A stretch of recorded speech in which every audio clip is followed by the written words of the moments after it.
నమస్కారం దిల్రాజు గారు. నమస్తే నమస్కారం మురళి గారు. మీ ముందుకు ఎప్పుడు వచ్చినా ఒక్కొక్క ఎనర్జీ ఉంటుంది. మీ ముందుకు మేము వచ్చినప్పుడు మేము టెన్షన్తో వస్తాం. టెన్షన్ ఉంటుంది, ఎనర్జీ ఉంటుంది. తమ్ముడు ఏంటి సార్ 7 నెలలు ఆలస్యంగా తీసుకొస్తున్నారా తమ్ముడిని? అంటే ఈ సినిమాకు బిగ్ జర్నీ అండి. మా డైరెక్టర్ బెస్ట్ కాంటెంట్ ఇవ్వటానికి చాలా టైం తీసుకున్నాడు. ఈవెన్ షూటింగ్ అయిపోయిన తర్వాత కూడా పోస్ట్ ప్రొడక్షన్కి చాలా డీటెయిల్డ్గా వర్క్ చేయాల్సిన సినిమా. అంటే ఒక థియేటర్కి ఎక్స్పీరియన్స్ ఇవ్వాలి అనేది డైరెక్టర్ విజన్. సో దానికోసం టైం గురించి మేము ఎప్పటికీ కావాలన్నట్టు వరి కాలే, ఇంకా చేస్తూనే ఉన్నాడు. ఇంకా డే అండ్ నైట్ వర్క్ చేస్తూనే ఉంటారు. అదేంటిది? అదే అంటే డీటెయిల్డ్ వర్క్, అంటే sound side, VFX side, editing side. So December release అనుకున్నారు కదా. అదే చేస్తూనే ఉన్నాడు ఆయన. సో ఈరోజు అదర్ టెక్నీషియన్స్ కూడా ఏమైందంటే రిలీజ్ డేటు కన్ఫామ్ అవుతే కానీ ఎవరు వర్క్ కంప్లీట్ చేయట్లా. ఎందుకు డైరెక్టర్స్ మళ్ళీ మళ్ళీ కరెక్షన్స్ అడుగుతారు, చూస్తారు, ఇంకా కాదు ఇంకేదో కావాలని. సో వాళ్ళు ఇప్పుడు విఎఫ్ఎక్స్ సైడ్ కానీ అండ్ సౌండ్ సైడ్ కానీ అందరూ జాగ్రత్త పడుతున్నారు డైరెక్టర్లతో. సో వాళ్ళు రిలీజ్ డేట్ లాక్ అయిన తర్వాత కానీ స్పీడప్ అవ్వట్లేదు. అప్పటి వరకు చేస్తూనే ఉన్నారు. మరొక డిసెంబర్ రిలీజ్ చేసి ఉంటే అప్పుడు అయ్యేది. డిసెంబర్నే రిలీజ్ అవుద్ది సినిమా. అందరు అట్టే అలర్ట్ అవుతారు. లేకుంటే ఉంది కదా ఉంది కదా ఉంది కదా అని ప్రయారిటీలో స్లో చేస్తున్నారు. అంటే ఇది ఈ లాస్ట్ మినిట్ వరకు ఇది కరెక్ట్ అంటారు ఈ పద్ధతి. మీ సినిమాలు కాదు, అన్ని సినిమాలు కూడా ఇలాగే లాస్ట్ మినిట్ దాకా సాంగ్స్ ఎవరు, లాస్ట్ మినిట్ దాకా ఆర్ఆర్ అవ్వదు, లాస్ట్ మినిట్ దాకా మిక్సింగ్ అవ్వదు, పైగా అన్ని ఇంటర్లీక్డ్ ఉంటాయి కదా. నేను చెప్తున్నాను కదా, అంటే ఇప్పుడు అందరు టెక్నీషియన్స్ కూడా ఏమైపోయిందంటే మళ్ళీ మళ్ళీ ఏం వర్క్ చేస్తాంలే, మనం ఇచ్చిన వీళ్ళు కరెక్షన్స్ అడుగుతూనే ఉంటారు కదా అనే దాని మీద డైరెక్టర్స్కి టెక్నీషియన్స్ మధ్యలో అది కాన్ఫ్లిక్ట్ అనే దాంతోనే డిలే. బట్ రిలీజ్ అంటే రిలీజ్కి అన్నీ సెట్ రైట్ అయిపోతాయి. అంటే లాస్ట్ మినిట్లో ఇస్తే ఇంక కరెక్షన్ అడగలే, ఇక అయిపోయింది అప్పటికే. అంటే బెస్ట్ ఇప్పుడు అక్కడ ఏమవుతుందంటే ఆప్షన్, డైరెక్టర్లకు ఆప్షన్ గురించి ఇది కాదు ఇంకేదైనా ఇక్కడ చేస్తే బాగుంటుందేమో, ఇంకేదైనా చేస్తే బాగుంటుందేమో అనుకునే దాంట్లో డిలే అవుతూ ఉంటాయి. సో ఎస్పెషల్లీ టెక్నికలీ సినిమాకి ఇప్పుడు తమ్ముడు గురించి చాలామందికి తమ్ముడు అనగానే మీకు ట్రైలర్ వచ్చే వరకు ఇది ఒక ఏదో ఫ్యామిలీ డ్రామానో ఏదో అనుకొని ఉంటారు. ఇది టోటల్ టెక్నికల్గా ఉండే సినిమా. ఫుల్ నైట్ షూట్ ఉంటాయి, కంటెంట్ వస్తే కానీ కాగడాలతో పెద్ద. ఎస్, చాలా technical and lot of is VFX involve అయింది సినిమాలో. అంటే ఈ సబ్జెక్ట్ చెప్పినప్పుడే మీకు ఇదంతా ఐడియా ఉందా? యా డే వన్ ఎప్పుడైతే స్క్రిప్ట్ విన్నామో డైరెక్టర్ని ఇలా చూస్తున్నానంటే గో హెడ్ అని చెప్పాము. అందుకే ఎప్పుడు మేము ఆన్ పేపర్ బడ్జెట్ కూడా ఇంత అప్పుడే ఒక అన్ని సినిమాలకు పెరిగినట్టే ఒక 10 to 20% పెరిగింది. బికాజ్ ఆఫ్ కంటిన్యూ అవుతుంది కదా ప్రాజెక్ట్. మీ గట్ ఫీలింగ్ ఇది ఈ సినిమా ఇంత బడ్జెట్తో నెత్తిన మీద వెళ్ళడం అన్నది అప్పుడు ఆ రోజున అంటే ఒకటేనండి. నేను ఏ రోజైనా ఒకటి కాంటెంట్ నమ్మితే నేను పెద్ద బడ్జెట్ గురించి ఆలోచించాను. సో ఈరోజు ఏంది మార్కెట్ మారిపోయింది కాబట్టి మనం డిస్కస్ చేస్తున్నాం. ఎప్పుడు మేము ఎప్పుడు సినిమాలు తీసినా కాంటెంట్ మీదే. ఎస్ కాంటెంట్ వర్క్ అవుతుంది అనుకుంటే గో హెడ్. థియేటర్కి వెళ్ళినప్పుడు వర్క్ అవ్వాలి. సో ఈరోజు కూడా ఇంత ఇండస్ట్రీ ఉన్న సిచ్యువేషన్లో కూడా మేము తమ్ముడిని నమ్మింది అదే. థియేటర్కి వచ్చి ఆడియన్స్ సినిమా చూసినప్పుడు ఒక ఎక్స్పీరియన్స్ ఫీల్ అవుతాడు. సో ఇప్పుడు మన ట్రైలర్ చూసినప్పుడు ఇది నితిన్ సినిమా కాదు, సో నితిన్ది తమ్ముడు, నితిన్ అనగానే ఏదో ఒక ఫ్యామిలీ డ్రామా అనుకున్నారు. No, this film is experience film. థియేటర్లో ఒక ఎక్స్పీరియన్స్ ఉంటుంది, ఒక వావ్ ఎపిసోడ్స్ ఉంటాయి. సో అవన్నీ మ్యాజిక్ జరుగుతాయి. సార్ అంటే మీరు బేసిక్గా మీరు వేణుస్వామి గారు అంటే మీ ఆస్థాన డైరెక్టర్, మీతోటే శైలితో వస్తున్నారు. ఈ స్క్రిప్ట్ కేవలం అంటే నితిన్ కోసం చేశారా? దీని ముందు ఏమైనా అసలు వేరే ఆప్షన్స్ కూడా డిస్కస్ చేశారు? నో, మొన్న అలా డైరెక్టర్ చెప్పాడు కదా, 2-3 హీరోల దగ్గరికి వెళ్ళింది కథ, తర్వాత నితిన్ దగ్గరికి వెళ్ళింది. ఇద్దరు ముగ్గురు దగ్గరికి వెళ్ళడానికి రీజన్ అది. అంటే ఈ సినిమా బడ్జెట్ కోరుకుంటుంది. బడ్జెట్ కోరుకుంటున్నప్పుడు డైరెక్టర్కి ఏముంటుంది, అమ్మ ఇప్పుడు నేను రాజుగారిని కన్విన్స్ చేయాలి ఈ బడ్జెట్లో, నేను అనుకుంటున్నట్టు ఈ సినిమా విజువల్గా రావాలి. ఎందుకంటే చాలా విఎఫ్ఎక్స్ కూడా ఇన్వాల్వ్ అయింది. చాలా ఆల్మోస్ట్ 150 డేస్ షూటింగ్ డేస్ చేశాము ఈ సినిమాకి. అంటే డైరెక్టర్ ప్రతి ఒక్క డీటెయిల్ స్క్రిప్ట్ చెప్పినప్పుడే చెప్పాడు, సార్ ఈ సినిమా నాకు ఫ్రీడమ్ కావాలి, ఈ సినిమాని నేను ఇలా తీద్దాం అనుకుంటున్నాను, సో ఈ సినిమా నాకు ఫ్రీడమ్ ఇవ్వండి. ఎందుకంటే ఎంసీఏ చేశాము, వకీల్ సాబ్ చేశాము. మిగతా సినిమా ఫ్రీడమ్ ఎవరండి? కాదు ఫ్రీడమ్ అంటే ఇప్పుడు ఎంసీఏ వేసుకున్న బడ్జెట్లోనే సినిమా చేశాడు. వకీల్ సాబ్ కోవిడ్లో 1 year సినిమా హోల్డ్ అయినా అనుకున్న బడ్జెట్లో సినిమా కంప్లీట్ చేశాడు డైరెక్టర్. 2 సూపర్ హిట్ల తర్వాత వస్తున్న సినిమా కాబట్టి ఈ సినిమాని ఇలా చూస్తున్నానని అదర్ హీరోస్ దగ్గరికి వెళ్ళినప్పుడు ఆయన క్లారిటీగా ఉన్నాడు. సో దాంతో అదర్ టెక్నికల్గా కుదరలేదు. నితిన్ దగ్గరికి వెళ్ళినప్పుడు బడ్జెట్ దగ్గర నో కాంప్రమైజ్. నితిన్ కూడా చెప్పింది అదే, మార్కెట్ ఒకలాగుంది, సిచ్యువేషన్స్ మారిపోతూ ఉన్నాయి, బట్ థియేటర్ ఎక్స్పీరియన్స్ ఇవ్వాలంటే ఈ సినిమాని ఇలాగే మేకింగ్ చేయాలి, అప్పుడే ఆ థియేటర్ ఎక్స్పీరియన్స్ దొరుకుతుంది. ఈ రోజున్న సిచ్యువేషన్లో థియేటర్ ఎక్స్పీరియన్స్ లేదనుకో సినిమా మ్యాజిక్ జరగదు. సో దానికోసమే ఫైట్ చేస్తున్నాం. తమ్ముడు డెఫినెట్గా ఆడియన్స్కి వెరీ గుడ్ థియేటర్ ఎక్స్పీరియన్స్ ఇస్తుంది. నాన్నగారి దగ్గరికి వెళ్ళిందే కదా అప్పుడు? ఫస్ట్ నానికి చెప్పాం. ఎందుకంటే మీరు అప్పట్లో ఒక మాట కూడా వచ్చింది, దానికి ఒక సీక్వెల్ లాగా ఉంటుంది ఇది, అక్కడ వదిన మరిది వదినకి గార్డ్గా ఉండడం, ఇది కూడా అలా ఉంటుంది. అలాగే అనుకున్నాం. నాని ఎందుకు చేయట్లే? సో నానికి అప్పుడున్న కమిట్మెంట్లకి డైరెక్టర్ ఇంకొక వెయిట్ చేయమని చెప్పాడు. సో న్యాచురల్గా ఇప్పుడు నాని లైనప్ నానికి ఉంది. సో డైరెక్టర్లకు ఎలా ఉంటుంది, స్వామి ఆల్రెడీ వకీల్ సాబ్ అయిన తర్వాత 1.5 year కోవిడ్ వల్ల దానివల్ల డిలే అయింది. నాకు ఐకాన్ అనుకున్నాం, ఐకాన్ డిలే అయింది. పుష్ప రావడం వల్ల ఐకాన్ వెనకకి వెళ్ళింది. పుష్ప రిలీజ్ అయిన తర్వాత ఇప్పుడు డైరెక్టర్ని ఇటు తీసుకొచ్చేసాం. తమ్ముడు స్క్రిప్ట్ రాసిన తర్వాత ఇటు వచ్చాడు. సో ఇదన్నీ సైకిల్. మరి సాధారణంగా మరి పెద్ద హీరోలు అడిగితే మరి వెయిట్ చేయాల్సిన పరిస్థితి ఉంది కదా వాళ్ళ ఇండస్ట్రీలో. అంటే వెయిట్ చేస్తారండి. ఇప్పుడు అదేగా చెప్పింది, తనకు ఐకాన్ అనేది ఒకటి మధ్యలో రావాల్సింది డిలే అయింది. డిలేతో కలిపి పుష్పతో న్యాచురల్గా అల్లు అర్జున్ పుష్ప 1 తర్వాత తన సీక్వెల్కి వెళ్ళాలి, పుష్ప 2 అన్నాడు. సో పుష్ప 2 అంటే మళ్ళీ నాని గారి గురించి ఇంకొక 1 year నేను వెయిట్ చేస్తే టైం అయిపోద్ది, ఏ హీరోని ఇచ్చినా నేను చేస్తానని అప్పుడు నితిన్ దగ్గరికి వెళ్ళాలి. నానికి చెప్పే వెళ్ళాం, నానికి కూడా క్లారిటీ. తర్వాత దీంట్లో మీ యూజువల్గా మీరు ఇన్వాల్వ్ అవుతారు, సజెషన్స్ కానీ కాస్టింగ్ కానీ వాళ్ళకు కూతురు వెళ్ళకుండా. దీంట్లో ఏ మేరకు మీరు ఇన్వాల్వ్ అయ్యేది, కాస్టింగ్లో కానీ సజెషన్స్లో కానీ? నేను చెప్తున్నాను కదా, అంటే ఇది మ్యాక్సిమం డైరెక్టర్ ఫ్రీడమ్ అడిగినట్టు నేను ఫ్రీడమ్ ఇచ్చేసాను. ఓన్లీ స్క్రిప్ట్ దగ్గర నాకు ఏదైనా అనిపిస్తే, వేణు ఇక్కడ నాకు ఇది అనిపిస్తుంది చూసుకో, మన ఎడిటింగ్ చూపించినప్పుడు వేణు నాకు ఇక్కడ ఏదో అనిపిస్తుంది చెక్ చేసుకో, అంత మట్టుకే. సో ఇది total is a director film. Director అనుకున్నట్టు ఆయన చాయిస్ ప్రకారం సెలక్షన్ ఎవ్రీథింగ్ ఆయన అంటే ఒక న్యాచురల్ ఒక న్యాచురల్గా ఉండటానికి ప్రయత్నం చేశాడు. ఒక సినిమాటిక్గా కాకుండా ఈ సినిమాని థియేటర్లో చూస్తున్నప్పుడు ప్రేక్షకుడికి ఒక న్యాచురల్ ఫీల్ ఇవ్వాలి. ఫారెస్ట్లో జరుగుతుంది మెజారిటీ ఫిలిం. సో ఆ ఎక్స్పీరియన్స్ ఇవ్వాలి అనే దాంట్లో ఆర్టిస్టులని, టెక్నీషియన్స్ని, everything is a director point of view చేశాం. ఓన్లీ నేను కాంటెంట్ తప్ప జరగకూడదు, కాంటెంట్ దగ్గర అనిపించింది, ఎడిటింగ్ చూసినప్పుడు ఎడిటింగ్ దగ్గర అనిపించింది తప్పితే నేను ఎక్కడ వేణుకి ఫుల్ ఫ్రీడమ్గా చేశాను. కాదు, ఈ సినిమా తర్వాత మళ్ళీ మీ దిల్ రాజు నుంచి బ్యానర్ నుంచి సినిమా గ్యాప్ వచ్చేటట్టు కనిపిస్తుంది. బాగా గ్యాప్ ఏం లేదు. ఇప్పుడు తమ్ముడు రిలీజ్ అయిపోయిన తర్వాత ఆగస్టు నుంచి మొదలు పెడతాం నెక్స్ట్ సినిమాలు రిలీజ్కి. నేను చెప్పి రిలీజులు నెక్స్ట్ ఇయర్ అదే 26లోనే, అంటే అదే ప్లాన్ చేసాం. నెక్స్ట్ విజయ్ దేవరకొండ గారి సినిమా. ఇప్పుడు విజయ్ దేవరకొండ స్టార్ట్ అవ్వాలి, ఎల్లమ్మ స్టార్ట్ అవ్వాలి, ఆశీష్ది ఎల్లమ్మ స్టార్ట్ అవ్వాలి, ఇది స్టార్ట్ అవ్వాలి. దేథడి అన్ని స్క్రిప్ట్లు రెడీ అయిపోయాయి. దేథడి ఆశీష్తో అనౌన్స్ చేశాం కదా. నెక్స్ట్ ఆగస్టు నుంచి అన్ని టేకాఫ్ చేసి ఓన్లీ 26 రిలీజ్లు. 26లో స్టార్ట్ అయ్యేటి అన్ని is a big setup. So దానికి ఏంటంటే 2016 నుంచి 17లో ఎలా అయితే వచ్చాయో సినిమాలు అలా వర్క్ చేస్తున్నాం. రాజుగారు అంటే కనీసం మినిమం 6 సినిమాలు ఇయర్కి ఎన్ని తీసామనే జనాలకు ఎందుకండి, మంచి సినిమా ఇవ్వాలి. ఇప్పుడు సంక్రాంతికి వస్తున్నాం లాంటి బ్లాక్ బస్టర్ తర్వాత 6 నెలల తర్వాత వస్తున్న తమ్ముడు, ఇది సూపర్ హిట్ అవ్వాలి. థియేటర్ ఎక్స్పీరియన్స్తో సూపర్ హిట్ అవుద్ది ఈ సినిమా. I'm believing that. మీరు ఇందాక అన్నారు తమ్ముడు నితిన్ అంటే ఒక ఫ్యామిలీ సినిమా అనుకుంటారేమో, ఇది కాదు, ఇది థియేటర్ ఎక్స్పీరియన్స్ సినిమా, ఇది థియేటర్లో చూడాలి అది అని. అలాంటప్పుడు మీరు తమ్ముడు అనేది కాకుండా ఇంకేమైనా టైటిల్ ఆలోచించలేదా? అంటే ఈ కథ చెప్పినప్పుడే ఇది బ్రదర్ అండ్ సిస్టర్ మధ్యలో ఉండే ఒక డిఫరెంట్. ఇప్పటివరకు మా బ్యానర్లో అన్ని రకాల సినిమాలు వచ్చాయి. అన్నదమ్ముల సినిమాలు చూసాము, నాన్న కొడుకు చూసాము, ఇలా వదిన మరిది సినిమా చూసాము, అన్నీ చూసాం. కానీ బ్రదర్ అండ్ సిస్టర్ది రాలేదు కాబట్టి. సో ఈ కథ చెప్పినప్పుడు వేణు క్యారెక్టర్ ఏంటంటే మొన్న ప్రెస్ మీట్లో చెప్పాడు కదా, తనకు ఉమెన్ చుట్టూ చాలా బాండేజ్ ఉంటుంది. సో ఈ తమ్ముడు చుట్టూ 5 క్యారెక్టర్లు బాండేజ్గా ఉండే క్యారెక్టర్లు ఉంటాయి. అవన్నీ చాలా key roles.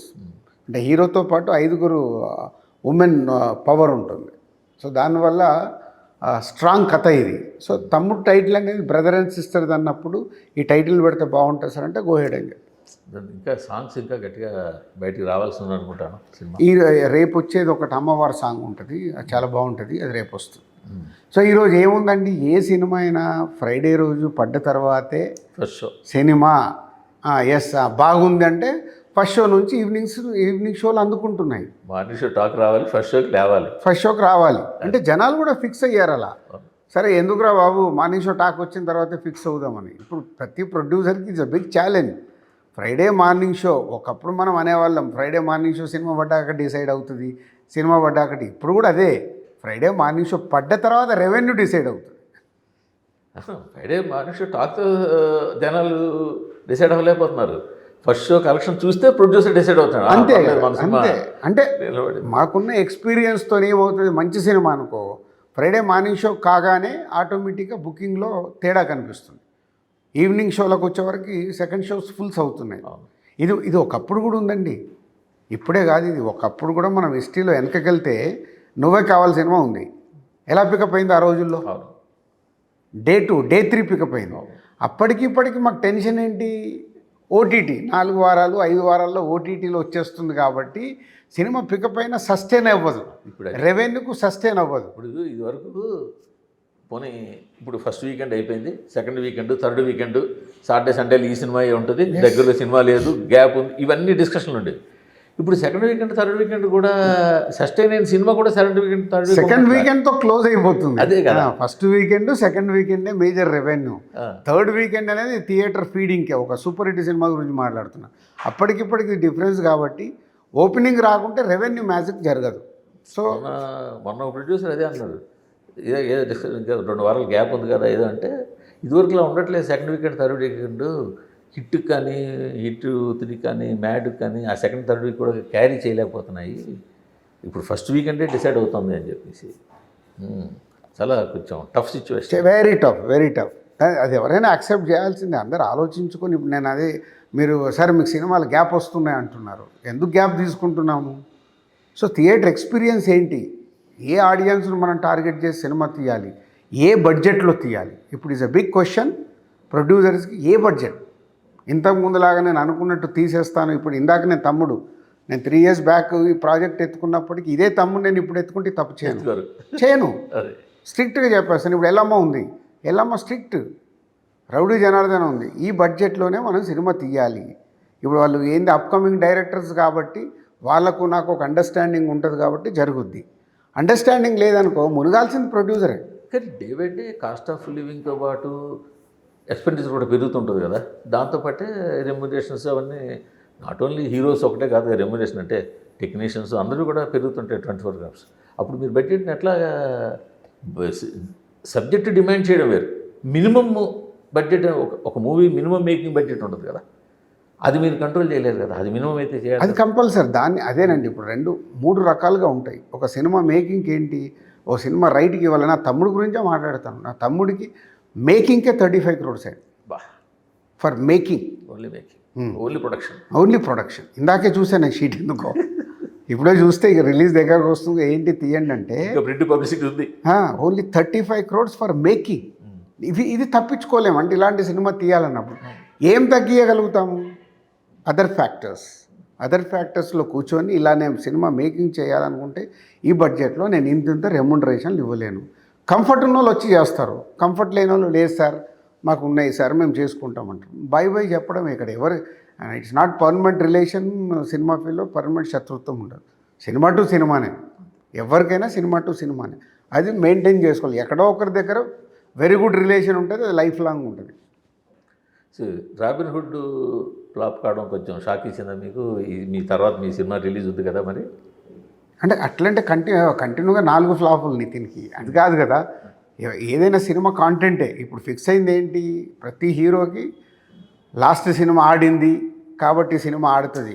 No, last cinema ఆడలేదు ఈ సినిమా ఆడదు. No, content Friday morning show theatre excitement ఇస్తేనే ఈవినింగ్ షోలు ఫుల్ అవుతున్నాయి. సో అదే ఫిక్స్ అయిపోయి ఇంకా ముందుకు వెళ్ళాలి. మరి రాబిన్హుడ్ రిలీజ్ తర్వాత మీరు ఈ సినిమా బడ్జెట్ ఎక్కువైంది, సినిమా నేను రెమ్యునరేషన్ ఇవ్వలేను, సినిమా ఆడితే అప్పుడు చూద్దామని చెప్పారు అని కాదు, బడ్జెట్ వల్ల కాదు. అది నాన్ థియేట్రికల్ మార్కెట్ అనేది ఇంతకుముందు ఒక్కలాగా ఉంది, ఇప్పుడు ఒక్కలాగా ఉంది. నాన్ థియేట్రికల్ మార్కెట్తో అన్ని రెమ్యునరేషన్స్ పెరుగుతూ వచ్చాయి అందరివి. సో నాన్ థియేట్రికల్ రెవెన్యూ మారింది కాబట్టి ఆ డిస్కషన్ బడ్జెట్ గురించి రెమ్యునరేషన్ మారలేదు, అక్కడ ఉండిపోయి రెమ్యునరేషన్ మారలా, అదే అది ప్రాబ్లం. సో నాకు ల్యాండింగ్ అనేది ఇలా ఉంది కాబట్టి మీరు ఏం తగ్గించుకుంటే డైరెక్టరే ముందు వచ్చాడు. డైరెక్టరే సినిమా సార్ నేను అడిగినట్టు మీరు నాకు సినిమా తీయనిచ్చారు, 150 రోజులు అంటే 150 రోజులు ఇచ్చారు ఈ సినిమాకి.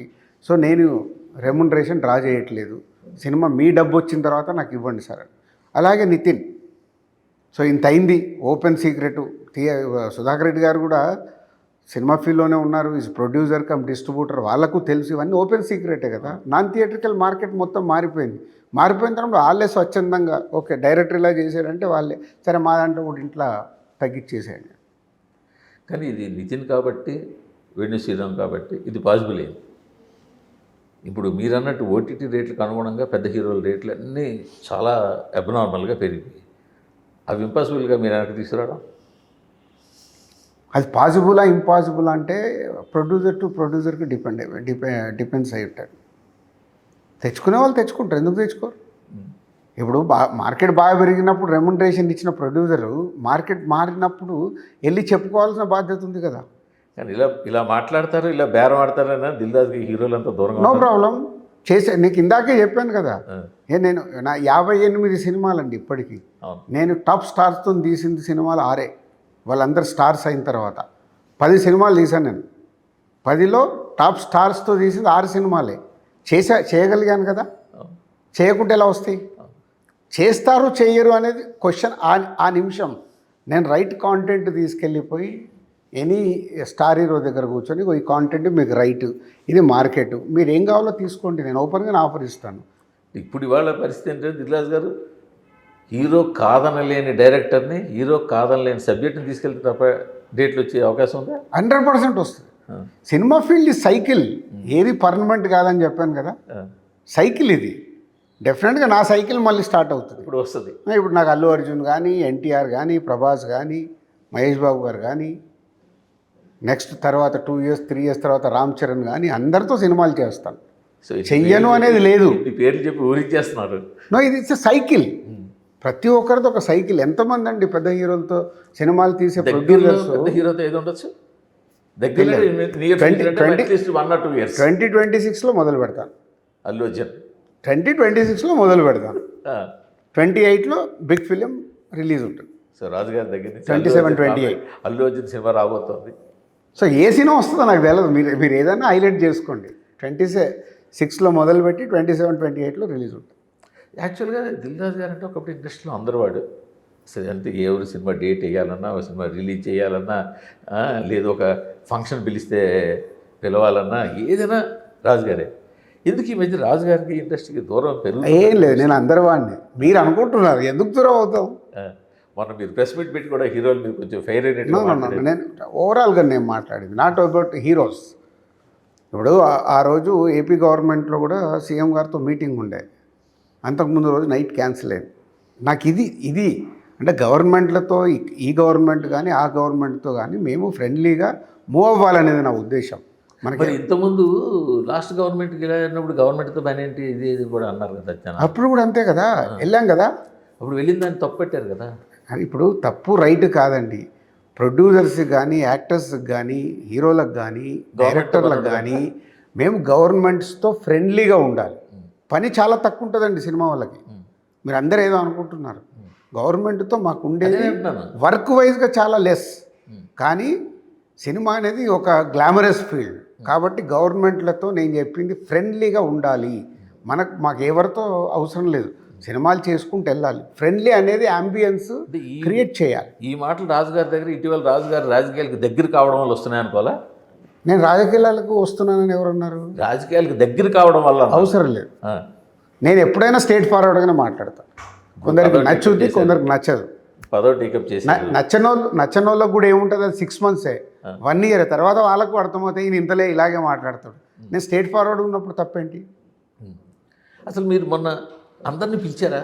అందరిని ప్రతి ఒక్కరిని పిలిచారా? మీరు పిలవకుండా కొంతమంది రాలేదని అనే బదులు కొంతమంది మమ్మల్ని పిలవలేదనే వాళ్ళు కూడా ఉన్నారు కదా. కొంతమంది డైరెక్టర్లు నాకు చాలా చెప్పారు మమ్మల్ని పిలవలేదన్నారు, కొంతమంది ప్రొడ్యూసర్లు చెప్పారు మమ్మల్ని పిలవలేదండి అన్నారు. లేదండి, అంటే మెజారిటీ పీపుల్ని ఇన్వైట్ చేశారు. అది ఎఫ్డీసీకి వెళ్ళి ఎవరైతే ఎఫ్డీసీలో చైర్మన్ రోల్ పైన పైన ఉంటుంది. మేజర్గా ఆ డిపార్ట్మెంట్ ఎండి కానీ ఆ ఈడీ కానీ ఎవరైతే ఉంటారో వాళ్ళే వర్క్ చేస్తారు. లిస్ట్ వచ్చిన దాంట్లో నేను అన్ని ఫైనల్ చేసి ఇచ్చాను. సో ఇన్విటేషన్స్ అందడం లేట్ అయింది, వాళ్ళకి ఇన్విటేషన్స్ ప్రింట్ అయ్యి రావడం లేట్ అయింది.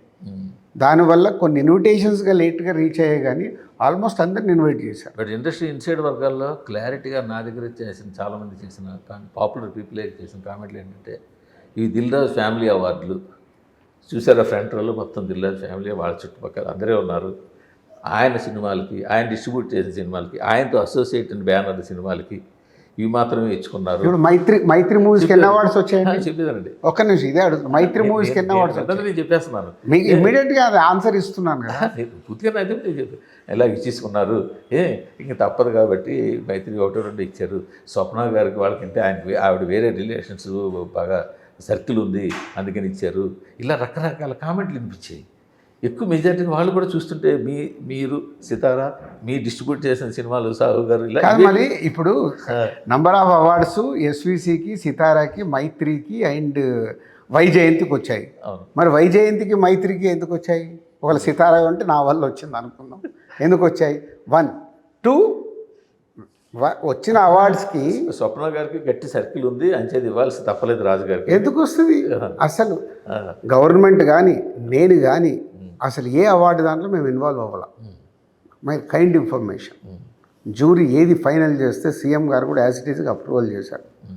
జ్యూరీ ఫైనల్ చేసిన లిస్ట్ తీసుకెళ్ళిపోయి నేను సీఎం గారు ఏదో కట్ ఆఫ్ డేట్ పెట్టి దసరాని వెళ్ళిగా పక్క తప్పించారు అని. ఇది కట్ ఆఫ్ డేట్ ఒకటి పెట్టి కట్ ఆఫ్ అట్లా కాదు, అంటే కొన్ని రూల్స్ అండ్ రెగ్యులేషన్స్లో June 2 తెలంగాణ ఫామ్ అయిన దగ్గర నుంచి సెన్సార్ తీసిన సినిమా, తెలంగాణ దర్శకుడు తీసిన సినిమా, తెలంగాణ సినిమా, అది ఎందుకు అవాయిడ్ చేస్తారండి? ఏమొస్తుంది? సరే ఇప్పుడు దసరాకి నేనే డిస్ట్రిబ్యూటర్ని కదా, నానితో నేను క్లోజ్ కదా, ఆ ప్రొడ్యూసర్తో నేను క్లోజ్ కదా, ఆ డైరెక్టర్తో నేను క్లోజ్ కదా, ఎందుకు పక్కకి వెళ్తుంది? డైరెక్టే మాట్లాడదాం. ఇప్పుడు మేము ఏంటంటే మాకు వినిపించింది మీకు చెప్తాం, మీ సమాధానం చెప్తాం. కాదు ఇప్పుడు ఇదే సమాధానం చెప్తున్నాయి. దసరా అనే సినిమా గురించి మీరు అడిగితే దసరా అనే సినిమాకి ఇదే చెప్తాను నేను, ఎందుకు పక్కన పెడతారు? So what ever. హనుమాను ఆ టైంలో 3 సినిమాలు ఇచ్చారు ఆ సంవత్సరం. జ్యూరీ ఏదైతే ఫైనల్ చేసిందో సినిమాలు కలిపి ఇచ్చారు కదా, హనుమాను 3 సినిమా. ఆ టైంలో బేబీని పక్కన పెట్టారు అని ఎందుకు పక్కన పెడతారు అంటున్నా. ఇప్పుడు వాళ్ళు జ్యూరీ ఒక క్యాలిక్యులేషన్లో వాళ్ళు సినిమాలు చూసి వాళ్ళకు టఫ్ జాబే. ఎందుకంటే అవన్నీ 2014 to 2023కి ఎవ్రీ ఇయర్ ఒక ఫిలిం ఇద్దామని ఒక ప్రపోజల్ వచ్చింది. 1 ఫిలిం జ్యూరీ వాళ్ళే, సార్ 1 ఫిలిం అయితే మేము ఇవ్వలేము, 3 ఫిలిమ్స్ చేపియండి అంటే మళ్ళీ నేను సీఎం గారితో, డిప్యూటీ సీఎం గారితో, కోమటిరెడ్డి గారితో మాట్లాడే 3 ఫిలిమ్స్ చేయాలి, ఎవ్రీ ఇయర్ రిలీజ్ ఇస్తాం. అప్పుడు వాళ్ళు 3 ఫిలిమ్స్ చేశారు. ఆ 3 ఫిలిమ్స్ దాంట్లో 3 ఇవ్వగలుగుతారు, అంతా 4 అయితే ఇవ్వలేరుగా. సీఎం గారే స్టేజ్ మీద సీఎం గారే రికమెండ్ చేశారు మీకు, రాహుల్ సిప్లికెన్స్కి ఏదైనా అవార్డు ఇవ్వండి అని చెప్పి. అది కుదరదు కదా. ఇప్పుడు వాళ్ళు ఫ్లోగా ఏది చెప్పిన, ఇప్పుడు సీఎం గారు చెప్పారని అవార్డు ఎలా ఇస్తారు? You're right point. సీఎం గారే అడిగారు, చెప్పారు అన్నారు, ఎలా ఇస్తారు? జ్యూరీ ఏదైతే ఫైనల్ చేసిందో అదే ఉంటుందిగా.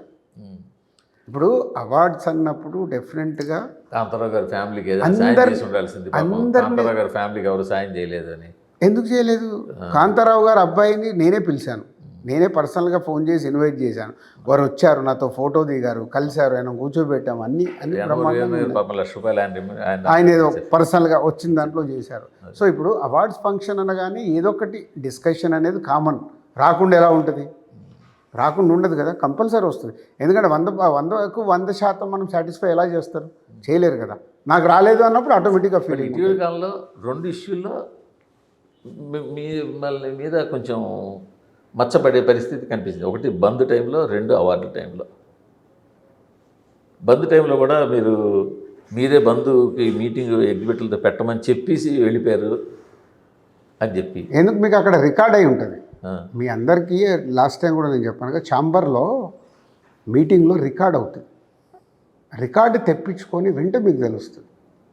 బట్ నాతో ఓ ప్రొడ్యూసరు మీరు అలా సైలెంట్గా వినండి, కాన్ఫరెన్స్ కాల్లో వినిపిస్తానని అవతల వాళ్ళతోటి ఎవరు పెట్టమన్నారు మీటింగ్ అంటే జిల్లా మీటింగ్ పిలిచారని చెప్పింది విన్నాడు. నేను నా చెవులతో విన్నా. ఏమని? మీటింగ్ ఎవరు కాన్ఫరెన్స్ చేయమన్నారు ఎగ్జిబిటర్ది అని అవతల వాళ్ళని అడగడం, వాళ్ళేమో దిల్రాజు కాన్ఫరెన్స్ చేయమన్నారని చెప్పడం విన్నా. నాకు ఇప్పుడు ఎక్కడైనా నా పేరు లేకుండా ఎలా ఉంటుందండి? మీరే అన్నారు కదా, నా పేరు లేకుండా ఏది జరగదు, కాబట్టి ఎక్కడ నా పేరు తీసుకుంటారు. మీకు అది అంటే క్లారిటీ వచ్చింది కదా, అది ఎక్కడ స్టార్ట్ అయింది, ఈస్ట్ గోదావరిలో స్టార్ట్ అయింది, దాంట్లో నుంచి వచ్చింది. ఇవాళ ఈరోజు మాట్లాడదాము. బట్ నైజాంలో ఎవరు మీ బ్రదరే కదా కాదు మూర్తి గారు, ఎవరు ఏదైనా ఈరోజు కూడా నేను స్టేట్మెంట్ ఇస్తున్నాను, సింగిల్ స్క్రీన్స్ కాపాడుకోకపోతే ఇండస్ట్రీ ఇంకా దారుణమైన పరిస్థితిలోకి వెళ్తుంది.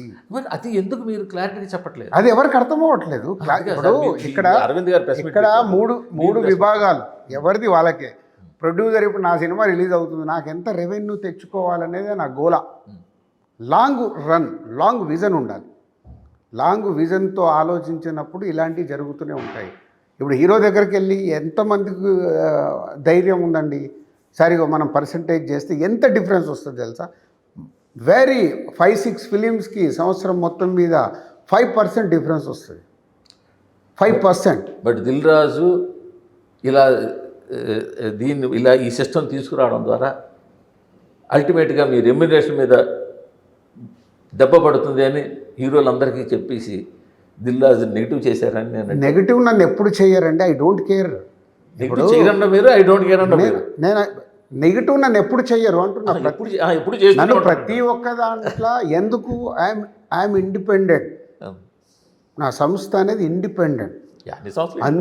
అందరు హీరోలతో నేను సినిమాలు చేసిన ప్రొడ్యూసర్ లాస్ట్ 20 ఇయర్స్లో, మీరు 22 ఇయర్స్లో తీసుకుంటే. కాబట్టి ఎవరు పక్కన సినిమా ఇండస్ట్రీలో ఇప్పుడు కాదు కదా, గతం నుంచి ఉండేది.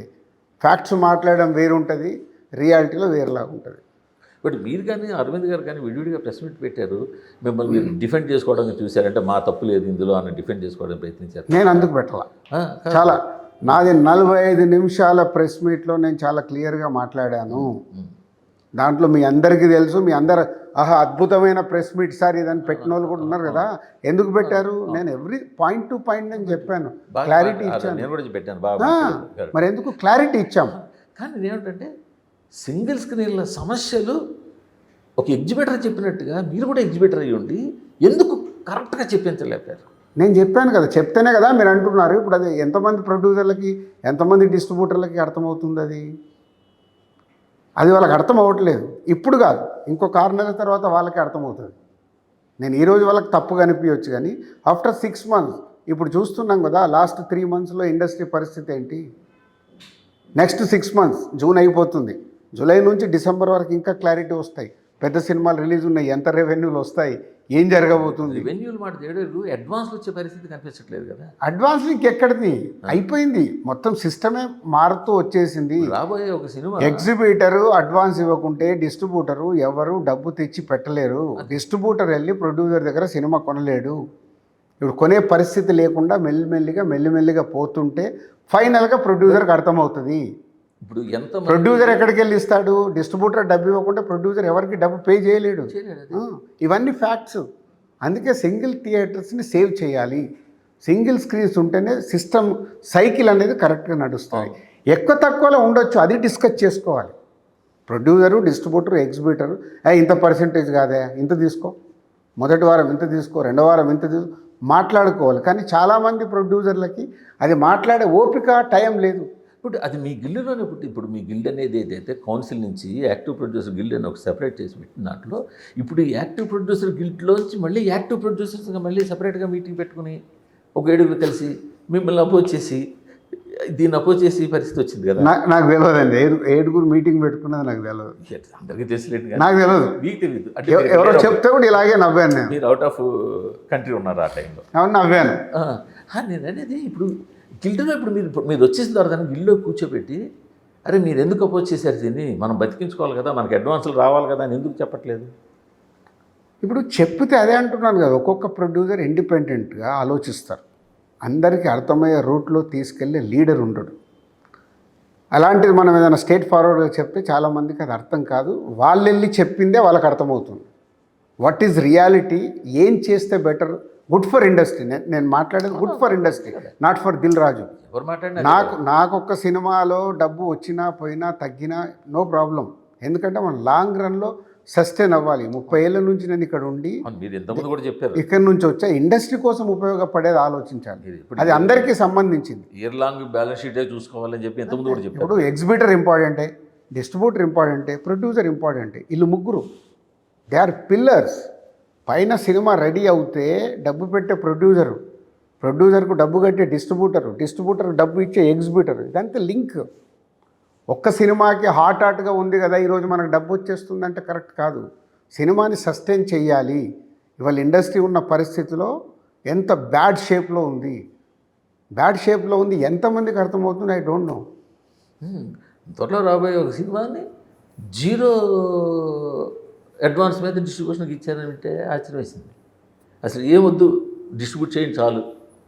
ఇప్పుడు కనీసం 100-200 కోట్లతో తీసిన సినిమా తీసిన తర్వాత డబ్బులు తీసుకోకుండా డిస్ట్రిబ్యూట్ చేయమని ఇవ్వడం అంటే ఎంత కష్టం అది, ఎంత పరిస్థితి అలా ఉంది. ఇప్పుడు నా తమ్ముడు ఉంది. ఇప్పుడు నా తమ్ముడు నా డిస్ట్రిబ్యూటర్లు ఏంటి, నా గుడ్ విల్ మీద ఏదో కష్టపడి డబ్బు తీసుకొచ్చి పంపిస్తారు. ఆ డిస్ట్రిబ్యూటర్లకి ఏంటి, ఎగ్జిబ్యూటర్. ఇప్పుడు ఇంటర్లింక్ ఎగ్జిబ్యూటర్ ఇచ్చే పరిస్థితిలో లేడు. వాళ్ళు కూడా ఏదైనా రిలేషన్లోనే, ఒరే బాబు దిల్రాజు గారి సినిమా నీ డబ్బు గ్యారంటీ, ఇది చేసి అంటేనే పంపించాలి. లేకుంటే సొంత డబ్బు నేనన్నా పెట్టుకోవాలి, సొంత డబ్బు డిస్ట్రిబ్యూటర్ తెచ్చిపెట్టాలి. డిస్ట్రిబ్యూటర్ సొంత డబ్బు పెట్టేవాళ్ళు తెలుగు స్టేట్లలో మొత్తం వెతికితే 3-4 కూడా లేరు. ఇన్వెస్ట్మెంట్ పెట్టి చేసేది అందరు మరి సైకిల్, ఇది సైకిల్ రూపంలో నడవాలి. ఈ పరిస్థితి ఎలాగే ఉంటుందంటారా, ఏమైనా రెక్టిఫై అవుతుందంటారా? కావాలనేది ఓకే, 100% అవుతుంది. ఎట్లా అందరు ఇలా ఆలోచించినప్పుడే అవుతుంది. ఓహో ప్రాబ్లం ఇప్పుడు పైకి వస్తూ ఉంది. ఇప్పుడు ప్రొడ్యూసర్లు ఎందుకు ప్రొడక్షన్ స్లో అయ్యాయి, కొన్ని స్లో అయ్యా లేదా 6 monthsలో ఎందుకు ప్రొడక్షన్ స్లో అవుతుంది? ఫండింగ్ లేదు. ఇప్పుడు ఫైనాన్సర్ కూడా ఇవ్వంటున్నాడు. ఫైనాన్సర్లో అమ్మ బాబాయ్ మేము ఇప్పుడు ఇవ్వము సినిమాలకి, జాగ్రత్తగా ఎవరు ఈ సినిమా రిలీజ్ అవుతుంది నాకు డబ్బు వస్తుంది అంటే ఇస్తా, తప్పితే ఎవరికంటే వాళ్ళకి ఇచ్చే పరిస్థితి లేదు. ఎందుకు? నాన్ థియేట్రికల్ మార్కెట్ మారిపోయింది, థియేట్రికల్ రెవెన్యూ మారిపోతుంది, ఇన్ని ఛాలెంజెస్ వస్తున్నాయి. ఇన్ని ఛాలెంజెస్లో స్ట్రాంగ్గా నిలబడాల్సింది ఓన్లీ ప్రొడ్యూసర్ స్ట్రాంగ్గా నిలబడ్డప్పుడే ఇటు హీరోలు కానీ డైరెక్టర్లు కానీ మేకింగ్ కానీ ఇవి జాగ్రత్తగా చూసుకుంటూ డిస్ట్రిబ్యూటర్ గురించి ఎగ్జిబ్యూటర్ గురించి కూడా ఆలోచించినప్పుడే ప్రొడ్యూసర్ ఇస్ ఎ పిల్లర్. ఆ పిల్లర్ సరిగ్గా లేదు, ఇప్పుడు వంగిపోతుంది. అది ఆలోచించుకుంటే ఉండగలుగుతారు, లేకుంటే టెంపరీ వస్తారు పోతారు. ఇప్పుడు మీరు సంక్రాంతి వస్తున్నప్పుడు ఒక ప్రయోగం చేశారు. నాన్ థియేటర్ రెవెన్యూతో సంబంధం లేకుండా థియేటర్ రెవెన్యూ ఎక్స్పెక్ట్ చేసి దాన్ని కాస్త అటు ఇటుగానే మనం ప్రొడక్షన్ చేద్దాము, నాన్ థియేటర్ ఒకవేళ సంక్రాంతికి అవ్వకపోతే అని మీరు అనిల్ కలిసి ప్లాన్ చేశారు. సో అది ఒక విధంగా ఒక మంచి ప్లానింగ్. సో అలాంటి ప్లానింగ్ మీ ప్రొడక్షన్లో అన్ని సినిమాలకి కూడా చేసే నెక్స్ట్ చేస్తున్నాను కదా. ఇప్పుడు నెక్స్ట్ నేను చేస్తుంది అదే కదా. ఎందుకు మీరు బ్రేక్ తీసుకున్నారు అన్నారు, ఎందుకు గ్యాప్ వచ్చిందన్నారు, దానికే హోంవర్క్ చేస్తున్నాను. ఎందుకు? నాకు ఎక్స్పీరియన్స్ ఉంది. నాకు ఎక్స్పీరియన్స్ ఉన్నప్పుడు ఆ ఎక్స్పీరియన్స్ నేను వాడాలి. నలుగురిని చూసి నేను వాతలు పెట్టుకోకూడదు. వాతలు పెట్టుకుంటే అది వాతనే. సో నా ఎక్స్పీరియన్స్ని ఉపయోగించి బడ్జెట్ కానీ, హీరోలతో మాట్లాడుతుంది కానీ, డైరెక్టర్తో మాట్లాడుతుంది కానీ, ఎలా తీయాలి, ఎంతలో తీయాలి, ఎన్ని రోజుల్లో నువ్వు ఫినిష్ చేయగలుగుతావు. 1.5, 2 years, 3 years అన్ని సినిమాలకు అవసరం లేదు. So we need fast number of movies రావాలి, దానికే హోంవర్క్ చేస్తాం. ఎందుకంటే ఉన్న ఓటీటీ కంపెనీ లిమిటెడ్ కంపెనీ, ఒక 3-4 కంపెనీలు, అవి సంవత్సరానికి తీసుకునే సినిమాలు అన్నీ తిప్పి కొడితే 50 సినిమాలు కూడా ఉండవు. 50 సినిమాలు కూడా ఉన్నప్పుడు మన దగ్గర ప్రొడక్షన్ అయ్యి 150 సినిమాలు ఉంటాయి. ఆ 50 టాప్ లేయర్కి వెళ్ళిపోతాయి. మరి మిగతా 100 సినిమాల పరిస్థితి. సో మీరన్న ఈ స్కీమ్లోకి రావాలి. అవి చాలా సినిమాలు గడ్డు కాలమేనండి. చాలా సినిమాలకంటే ఒకప్పుడు చిన్న సినిమాలకే ప్రాబ్లం ఉండేది, ఇప్పుడు చిన్న సినిమాలు కాదు సార్. ఇన్ని సమస్యలు ఉన్నాయి కదా గిల్డ్లో. ఇవన్నీ కోట్లతో కూడిన సమస్యలు కదా. ఇవన్నీ కోట్ల ఖర్చుతోటి కోట్లతో కూర్చున్నట్టు గిల్డ్లో ఇవి డిస్కస్ చేయడం అనేసి యాడ్లు కట్ చేద్దామా, మీడియాని ఎలా కంట్రోల్ చేద్దాము, యాడ్లు తగ్గిస్తే మీడియా దారిలోకి వస్తుందా, ఇవి డిస్కస్ చేస్తారేంటి సార్? అంటే మా ప్రాబ్లమ్స్ గిల్లో మాట్లాడేటప్పుడు మీ మీడియా కూడా మాకు ప్రాబ్లమే కదా. కాదు సార్, తిప్పి కొడితే మీ యాడ్ మీ publicity budget ad publicity budget ఎంత చెప్పండి. ఆ ఫీలింగ్ ఏంటి? అందరు ప్రొడ్యూసర్ల యాడ్స్తోనే ఒక ఎవరికో రెవెన్యూ జనరేట్ అవుతుంది.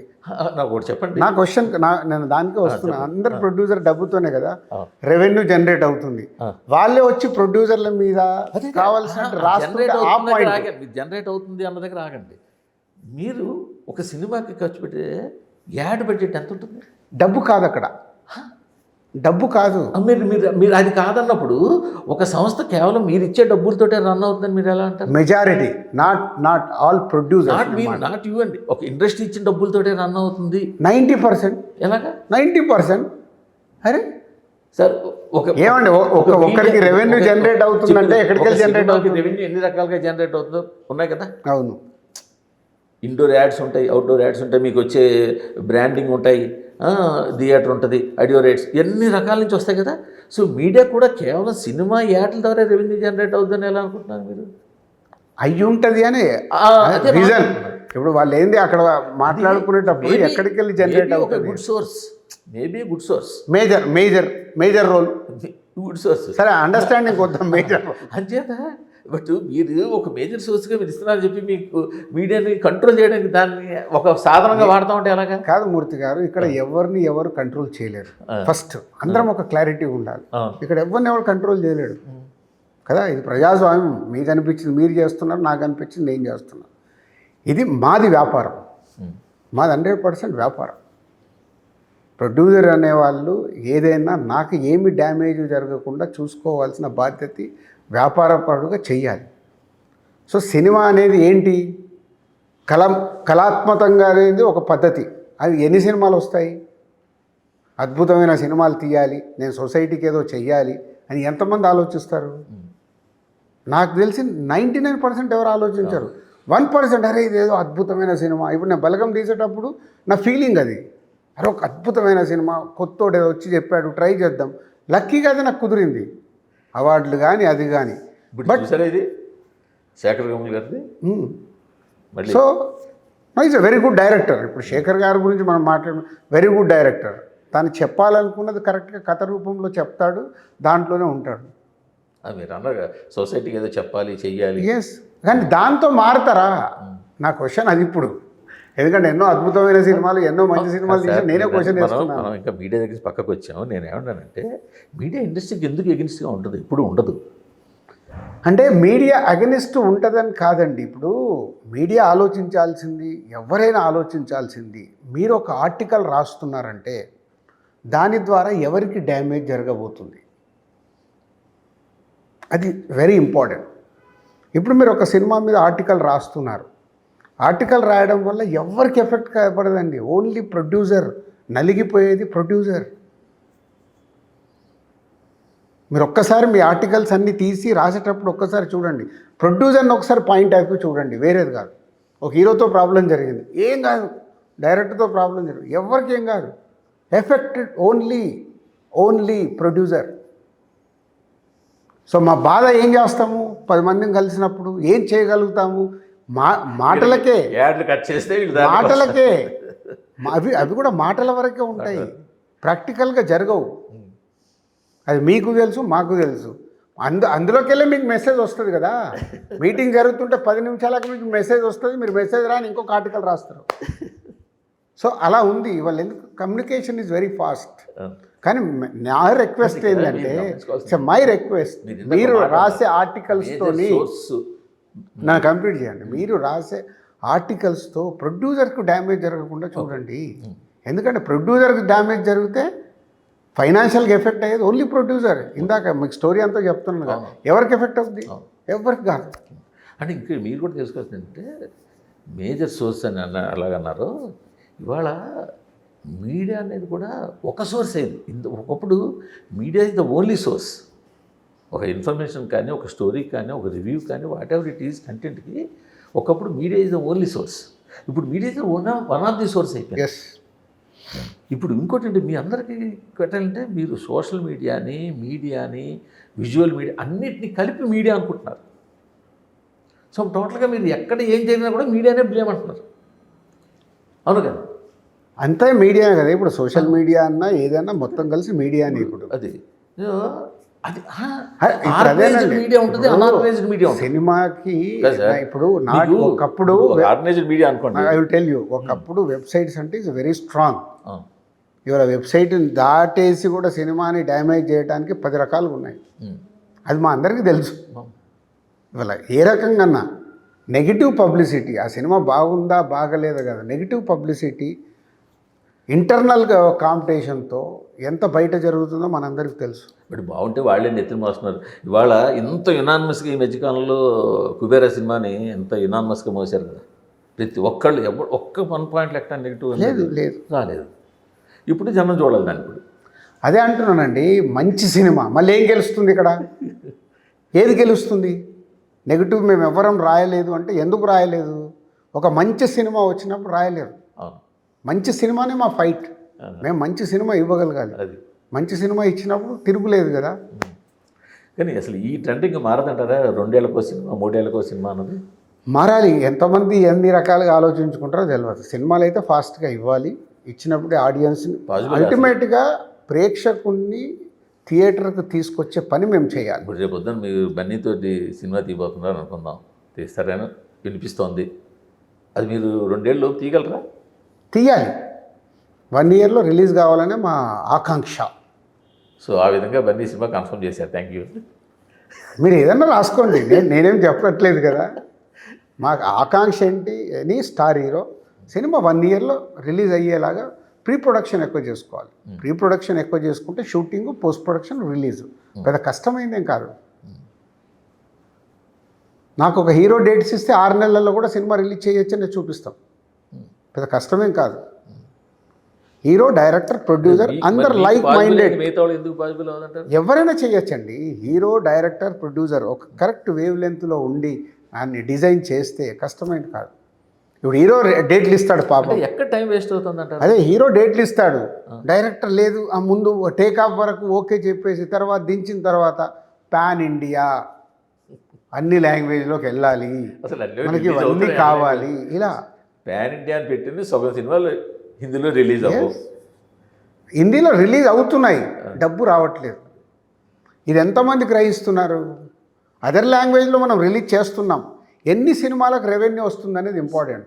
అసలు హిందీ రెవెన్యూ రానప్పుడు మనం రియలైజ్ అవ్వాలిగా. బట్ హిందీలో రిలీజ్ చేయడం కూడా చాలా కష్టం కదా. హిందీలో రిలీజ్ చేయాలంటే మినిమం ఎంత పెట్టుబడి పెట్టాలి సార్? Minimum 5 crores. 5 కోట్లు పెడితే ముందు మినిమం రిలీజ్ అవుతుంది. డిజిటల్ పబ్లిసిటీ ఎవ్రీథింగ్ అంటే మినిమం 5 crores. అక్కడి నుంచి అంత గుడ్ రిలీజ్ 5 కోట్లు వసూలు చేయాలి అట్లీస్ట్. కానీ ఆ పరిస్థితి అనిపించట్లేదు. అంటే హీరోలు మనం చూస్తుంటే సినిమా షూటింగ్ డేస్ అవే ఉన్నాయి, 100 to 150, 160 ఉన్నాయి. బట్ 1 or 2 years పడుతుంది. అంటే హీరోలు ఐడియల్గా ఉండిపోతున్నారంటారా? అంటే అది హీరోల తప్పని కూడా మాట్లాడలేమండి. డైరెక్టర్, ప్రొడ్యూసర్, హీరో నేను చెప్పాను కదా, ఇది బ్రాకెట్. వీళ్ళు ముగ్గురు కరెక్ట్ లైక్ మైండెడ్గా ప్లాన్ చేసుకొని ఇగో ఇలా చేద్దామని ఫిక్స్ అయినప్పుడే అవుతుంది. కంటిన్యూ 30-40 డేట్స్ ఇచ్చేస్తే ఈజీ అవుతుంది. కష్టమే. అదే కదా నేను చెప్పేది. 6 నెలల్లో 6 months ఎవ్రీడే ఒక హీరో 20 రోజులు ఇచ్చాడనుకో, 6 monthsలో 120 days ఒక హీరో 2 సినిమాలు కంఫర్టబుల్గా చేయొచ్చు. ఎప్పుడు హీరో డేట్లు ఇవ్వగానే కాదు కదా, డైరెక్టర్ రెడీగా ఉండాలి, ప్రొడ్యూసర్ రెడీగా ఉండాలి, దాన్ని ఎగ్జిక్యూట్ చేయాలి. ఎగ్జిక్యూట్ చేసినప్పుడు కష్టమైంది ఏముంది? Post production. ఇప్పుడు పోస్ట్ ప్రొడక్షన్ మన చేతిలో లేదు, విఎఫ్ఎక్స్లు ఉన్నాయనుకో మన చేతిలో లేదు. VFX will take time. ఈ మధ్యన ప్రతి సినిమాకి పైగా కొత్తగా ఈ బాడీ డబుల్ ట్రెండ్ ఒకటి వచ్చింది కదా. దానివల్ల ఇంకా ఎక్కువ డేట్లు ఇచ్చేయచ్చు కదా. ప్రాసెస్ ఇక అది ఎవరిని మనం ఏమి చెప్పలేము, అది ప్రాసెస్. మీ సినిమాలు దేనికైనా బాడీ డబుల్ వాడారా? మీ సినిమాలో దేనికైనా ఇంకా బాడీ డబుల్ వాడలేదా? ఎత్తులు ఇక మీద వాడతారేమో తెలియదు. ఫ్యూచర్ గురించి ఎలా చెప్పగలుగుతాం? అంటే ఆయా హీరోలతో సినిమా చేస్తే వాడాల్సి వస్తుందేమో. అంటే డైరెక్టర్లు కూడా దానికి కంఫర్ట్గా ఫీల్ అవుతున్నారు. డైరెక్టర్లే చాలా ఈజీగా ఫీల్ అవ్వడం వల్లే కదా సమస్యలు. అంటే వాళ్ళు కూడా ఏమంటారు, డైరెక్టర్లు ఏముందండి మనం చక్కగా క్లోజులు తీసుకుంటాం, ఆయన 2 hours వస్తే క్లోజులు అన్నీ తీసేసుకుంటే మనకి వర్క్ ఫాస్ట్ అయిపోతుంది అంటున్నారు. వర్క్ ఫాస్ట్ అవుతే మరి సినిమా రిలీజ్ అవ్వట్లేదు కదా. మరి ఫాస్ట్ అంటే ఇంకా ఫాస్ట్గా రిలీజ్ అవ్వాలిగా. అదే కదా, టెక్నికల్ మర్చిపోతున్నారు. అదే కదా.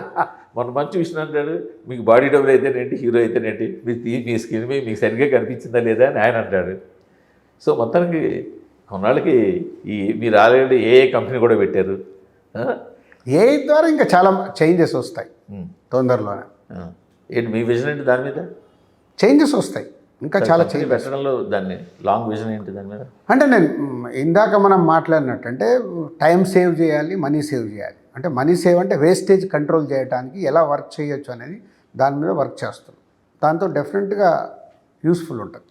లాస్ట్ అండ్ ఫైనల్ నిజామాబాద్ ఎంపీగా దిల్రాజు గారిని ఎప్పుడు చూడబోతాం?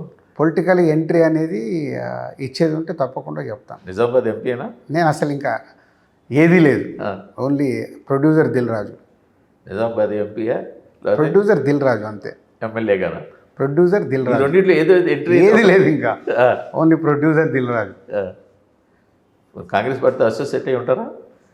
నేను అందరి వాళ్ళని చెప్పాను కదా, మీరు సినిమాకి కానీ ఏ రకంగా కానీ నేను అందరిలాగా అందరితోనే ఉంటాను. నేను ఏ పార్టీ పోటీ చేయొచ్చు. నాకు పొలిటికల్గా ఇంకా నాకు ఏది లేదు, క్లారిటీ లేదు, విజన్ లేదు.